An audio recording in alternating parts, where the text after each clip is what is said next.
So when people are new to sales, a lot of times they think there's a magical phrase, there's something you say, there's 50 ways to close, and there's been books written about that.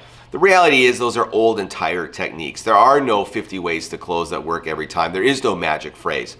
What you need to do with your sales process is set up people to make a decision at every step.